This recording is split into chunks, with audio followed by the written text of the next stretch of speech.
দক্ষিণ দিনাজপুর জেলার ঐতিহাসিক স্থান বানগড়ে পর্যটন কেন্দ্র গড়ে তোলার উদ্যোগ নিল আর্কিওলজিক্যাল সার্ভে অফ ইন্ডিয়া। প্রায় 2,88,00,000 টাকা বরাদ্দে বানগড়ের চারপাশে প্রাচীর তৈরির কাজের সূচনা হলো রবিবার।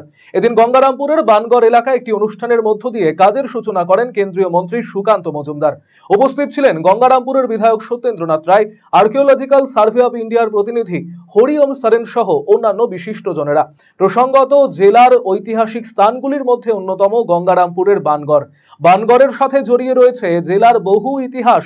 এর আগে আর্কিওলজিক্যালের সমীক্ষায় খনন করে বানগড় থেকে পাওয়া গিয়েছে বহু প্রাচীর নিদর্শন, যার মধ্যে বেশিরভাগ রয়েছে বালুরঘাট মিউজিয়ামে।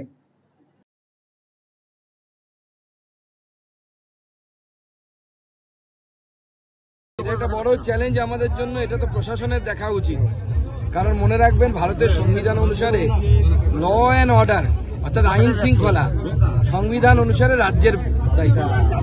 এএসআই রাজ্য সরকারকে লিখবে, এবার ডিএম এর দায়িত্ব, রাজ্য সরকারের দায়িত্ব সেই এনক্রোচমেন্টকে ঠিক করা।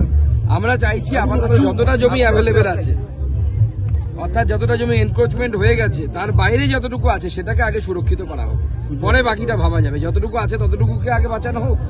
এটা মূলত 2,08,00,000 টাকা মনে হয় বরাদ্দ হয়েছে। তাতে বাউন্ডারির এখনো পর্যন্ত যে অ্যাভেলেবেল জায়গা আছে সেটাকে বাউন্ডারির মাধ্যমে সুরক্ষিত করা, এটা প্রথম স্টেপ, যেটা আমি আমার ভাষণেও বলেছি। এর পরবর্তী স্টেপে আমরা আরো কিছু ডিমান্ড রেখেছি। সেই ডিমান্ডগুলো আমরা ফান্ড পেলে পরে আস্তে আস্তে ধীরে ধীরে আমরা, আমাদের বিধায়ক বলে 9 দফা দাবি তারা রেখেছে। তো 9 দফা একবারে পূরণ হতে পারবে কিনা সেটা আমরা জানি না। আমরা চেষ্টা করবো ধাপে ধাপে ধাপে ধাপে এটাকে পূরণ।